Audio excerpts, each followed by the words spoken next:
Howdy y'all, Fuzzy Biker here. Welcome to Throwback Thursday, and look what we have here today. This is a 1960 Royal Enfield 700 Constellation.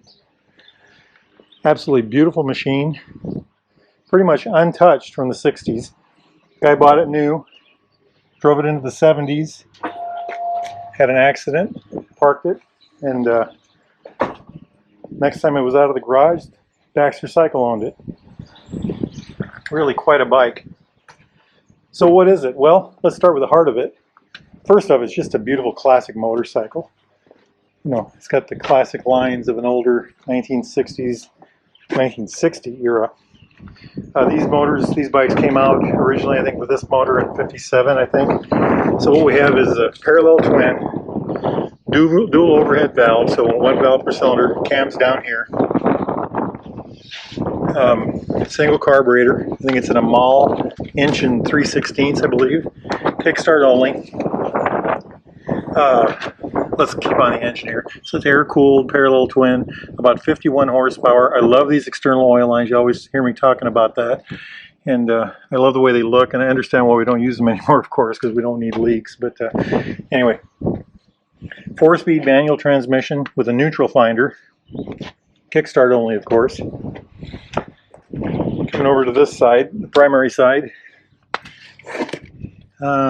Distributor right there. The horn.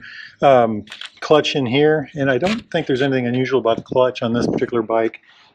Isn't that just gorgeous? Oh, look at that. That's somebody put plexiglass on the end of there. You can see the actual... Can you all see that? Fuel, and there's the bowl. Wow, that's interesting. I wonder if they've noticed that. Anyway, so something else interesting about this motor, and I did check this out, but if you look at this, the engine is actually a stress member. The frame ends right there, and then it picks up again back here. So the engine and the transmission itself, this is the transmission here, part of the stress member of the frame, part of the frame. Look at this, neutral 1, 2, 3, 4. Looks like 1 up, 4 down. Oh, one of those machines. I drove one of those a couple times, and they are a trip. Well, not only right side shift, but the opposite shift pattern. You know, 1 up and... Anyway, just let that all soak in on you there. Just gorgeous. Gorgeous. So it's got the lighter frame. The bike is not stock, of course. When the owner got it, he modified it. We think the seat is different. We're sure the seat's different. Of course, the pipes are different. This was put on, this crash guard, which apparently he needed, right there. And then they put the tall bars on. Style of the day, I guess. I was looking at this, and there's 3 of these little levers. One is for timing. One is for choke, and this one simply holds the grip on. It doesn't. There's no cable on it. Just sits there. We think this might be. I don't know what that is. Not quite sure what this is. Maybe an on-off switch. Horn. One of these would be a horn, most likely. Throttle, of course. Look at the dash. Ammeter right there. On-off for the lights. Back in these days, you didn't have to have your headlight on all the time. And of course, oh, this is a chromatic. Oh, wow. Very interesting. Now I really wish we could ride this bike. But anyway, little rubber sides on here.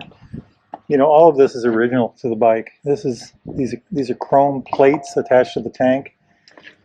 Just gorgeous. Gorgeous. Very well done. These tubes, I don't know the diameter of the tubes. I tried to find that, but I couldn't. But they're covered. You know, they should always be covered like that. These are, of course.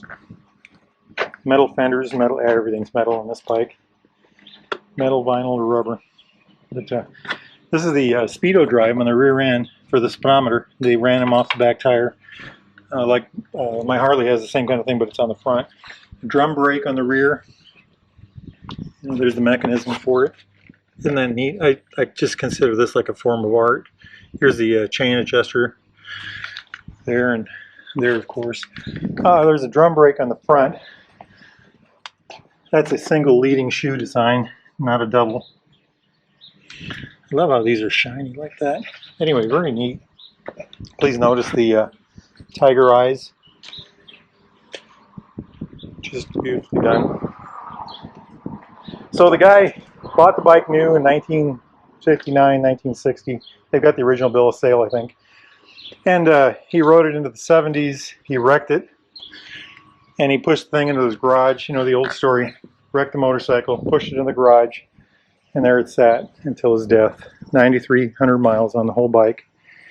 And one of the people here at Baxter's bought it. And they don't seem to be very willing to sell it. It's a personal bike, apparently. But isn't that just a real swell looking thing? I'm guessing the air cleaner's under there. Just a beautiful machine. The patina of all those years, you know, what is that, 1960, so that'd be 62 years. Just a gorgeous, gorgeous thing. Just a gorgeous machine in every way. I love it. Absolutely love it. Things that really jump out at me, you know, the 51 horsepower engine, but the fact that the frame, the engine's part of the stress member of the frame. Other things that jump out of the story, the original owner, the paint, the original patina of the paint and everything. Just, you know, I was talking with the owner of this bike, the current owner, and he's talked about, you know, getting an original seat and putting it back the original form, but he also said this was modified at the time of purchase, and back in those days, that was what they wanted it to look like. So, you know, there's something to that. Also, I'd like to point out this. That is a cast with aluminum or alloy of some sort, center stand. Isn't that amazing? Other things about this bike, they were not as smooth as the Triumphs at the time. They were known for vibrating a lot. They were also known for having a relatively weak clutch, which is something they changed later on. But it's really a beautiful thing. I like it. I like it a lot. All right, I'm Fuzzy Biker, and I am not going to ride that motorcycle today. But thank you for watching Throwback Thursday. If you've got a bike you'd like me to feature or want me to try to get hold of, please let me know. Now get out there and ride. Wahoo!